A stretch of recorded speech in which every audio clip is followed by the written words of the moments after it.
Hello again peeps, thanks for clicking on the video. Today I'm going to be doing a full review of the Webley Hurricane. So if this is your kind of thing, stay tuned. Right, so quickly I'd just like to tell you why I'm doing this review is I'm fully aware this pistol is no longer made and was discontinued a good few years back. But I own one of these pistols in .22 caliber as a youth, and I very stupidly sold it about 10 years back. And a few weeks ago, late one evening, I'm sat there going through the free ads, like you do. And to make a long story short, here it is.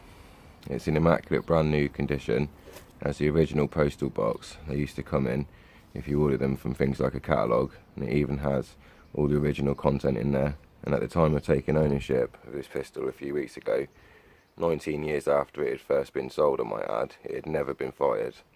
And what's more is, it's even in the rarer than rocking or shit 177 caliber.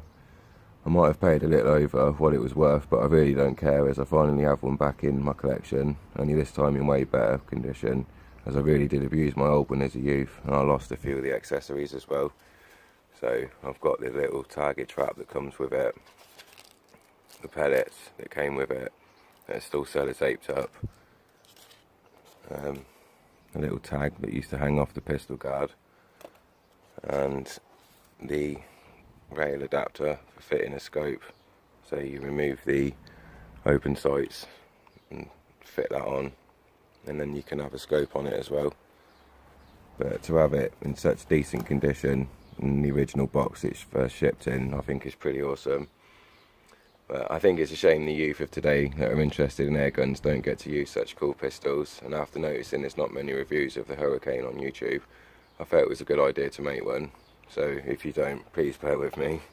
But I just love this pistol, and I always have. So okay, so to start off, I'd just like to tell you a few facts about the gun. Again, I wouldn't normally do a history run on a gun, but with this one I feel it's justified. So Webley started making air pistols in 1924, and they were located in Birmingham originally. The first pistol produced was appropriately named the Mark I, and they then went on to produce the Junior and the Senior, the Junior being 177 and the Senior being .22. Webley and Scott made two versions of the Hurricane. The first one said Hurricane on the barrel housing and was produced from 1975 to 1990. And the second version said Webley Hurricane on the barrel housing and was produced from 1990 to 2005. So if for whatever reason you own one of these and you wish to date it, that little fact can assist you roughly in placing its age. Okay, so Webley also made a pistol called the Tempest. I won't go into that with too much detail as I'll be here all day, but the main differences between the two guns are the Hurricane has a longer barrel, a better front sight, better rear sight, and a rear frame overhang for a scope mount. And the Tempest is basically, you get that for the compact size, and the Hurricane for the better sights. Both of them are classic and worth getting even to this day. So, as I say, the main difference is the sights and the fact that you can mount a scope to this one. Because a lot of people want to know what the difference is between that and this, and whether the Tempest used to be in 177 and the Hurricane was .22. That isn't the case. This is a 177 pistol, and the one I had as a youth was in .22. So, okay, so the rifle barrel length is 18 centimeters, or 7 inches if you prefer, and the overall length is 27 centimeters, or 10.6 inches if you prefer. And the pistol weight is 1,008 grams, so literally just over a kilogram, or 2.2 pounds. And it's an over-lever style pistol that yields a single shot capacity only. It has a superb set of adjustable open sights where the front is fixed and hooded, and the rear is adjustable for windage and elevation, and changes can be made by hand with the sophisticated adjustment dials. The rear sights can also be removed, and provided you have it, you can fit the little rail adapter that comes with the pistol, which will then allow you to fit a scope, as mentioned. So these little dials here, they really are cool for just the slightest adjustment, and it's nice and clear. And I'll just operate one. You get a nice little click that tells you that it's gone up a notch or what have you. And it has a lovely two-stage adjustable trigger, which can be set to a fairly low rate of pull. This one is still set to factory standard and is currently quite tough to complete the pull weight, but I quite like it the way it is, so I'm going to leave it like that. and the pistol grip is made from plastic. You soon forget this when you realise how comfy it makes the pistol to hold. As long as you are right-handed and you're a right-handed shooter and you hold it in your right hand, it feels great. Because I'm not aware that Webley ever made a left-handed version of this pistol, but when in the right hand it seems to fit perfect. The thumb groove promotes a natural access to the pistol safety and provides just that little bit extra comfort other pistol grips don't.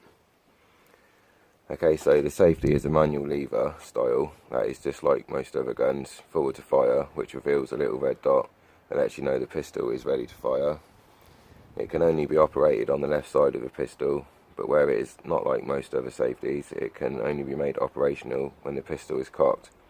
I really like a safety like this as it acts as a great reminder of whether the gun is cocked or not. My HW100 is exactly the same and I love it.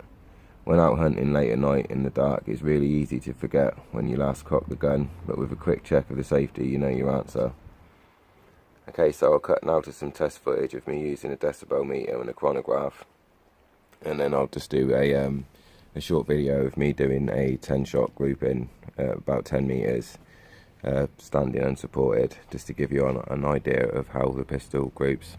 Excuse me.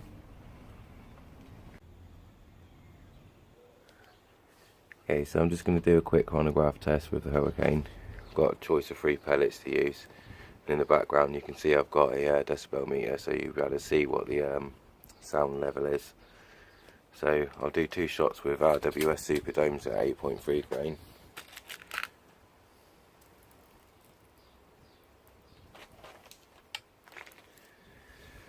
First shot. 286.8.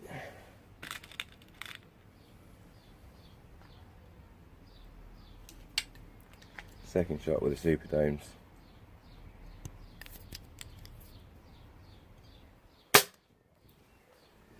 293.3. So this old pistol's showing its age a little, I think. First shot with the exact heavy Diablos.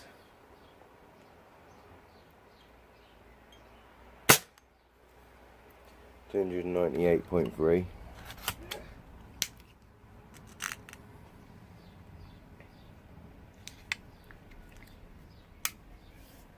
Second shot with the heavies. 299.5. First shot with the Diablo Fields. These weigh 8.4 grains. Can't remember if I said before, but the heavies weigh 10.34. First shot with the Diablos.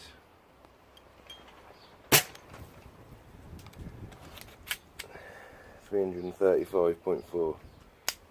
I think it's favouring the Diablo Fields, velocity wise. And last shot, 341.6. And I'll just do another shot just to have a quick look at the decibel meter, because I wasn't paying attention to that before. I'll put it about arm's length away. Ambient noise level is 42, 45. It goes up to about 100 decibels, which is not too bad, not too quiet, not too loud.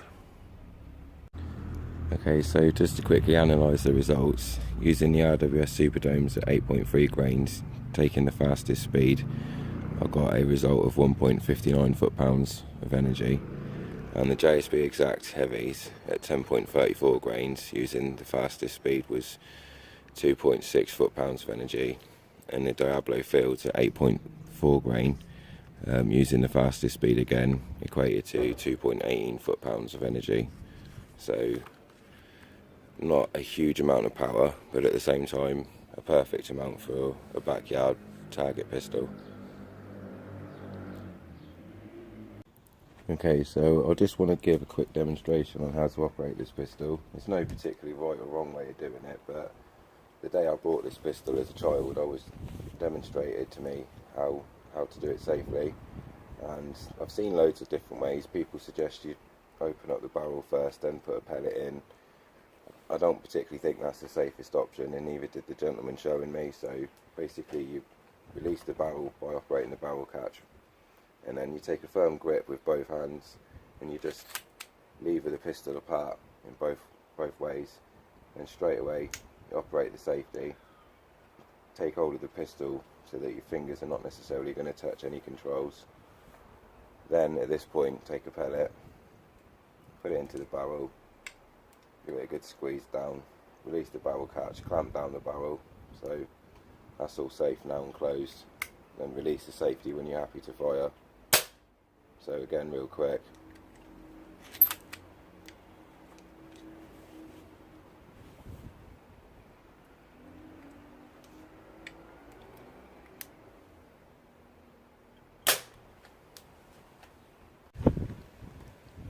Right, so I've had a good few shots to warm up, and it's fair to say that the RWS Superfields, or Superdome, sorry, are the best in the gun that I have available to choose from.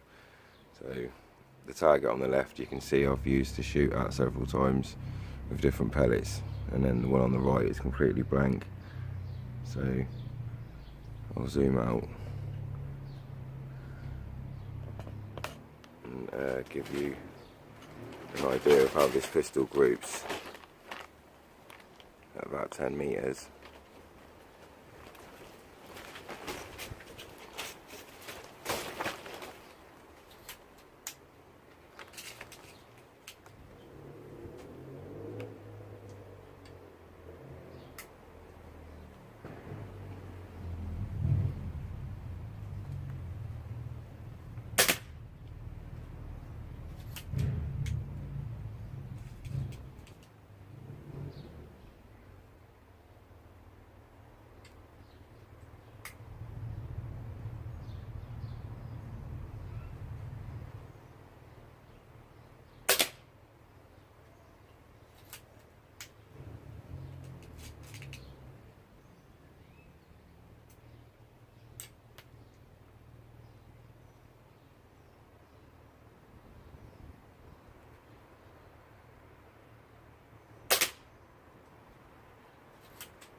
How you doing, right? Good? Hey Steve, you right chap? All right.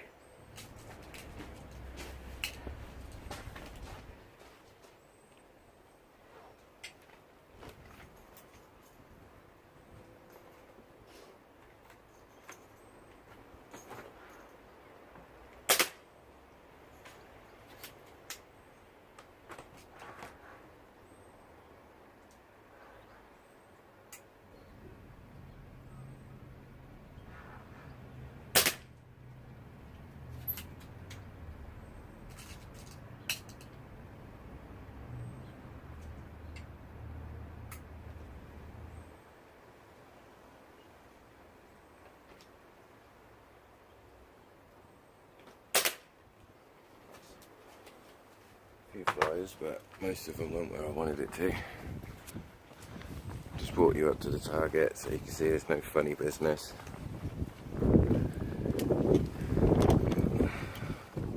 Just lower this down a bit. Okay, so out of about 10 shots, I got most of them where I wanted them to. I had like 3 flyers down here, but the rest of the grouping is all up here. And I think that's at least 2 of my shots in the actual bull, which is about the size of my thumb. So 10 metres unsupported is not too bad really from a 20 odd year old pistol. Okay, so over the years I've owned one of these pistols enough to be able to give a decent verdict on it. I think it's a cracking little pistol, and I can't recommend one enough to people of all ages and skill levels. I appreciate you don't come across them a lot anymore, but if you ever do and you're in a position to buy, then bite their hand off, because even if it's old and beat up, it'll probably still knock socks off of everything that you've got in your pistol collection. And I'm not going to do loads of pros and cons on this pistol, as for a start I don't have any cons for it, and secondly my pros would go on forever. I've already said what the crack is, so if you don't get the message by now, you're not going to. It's a cracking pistol. Thanks very much for watching the video. I hope you liked it. If you did, please give it a thumbs up, and if you haven't already, please subscribe to the channel. And the next video I plan to make is going to be of the very classic and much loved Falcon FN19 air rifle. And in the meantime, I'm also gearing up for a bit of shooting on the rabbits. So with a bit of luck, I'll catch the footage on my GoPro. So again, thanks for watching.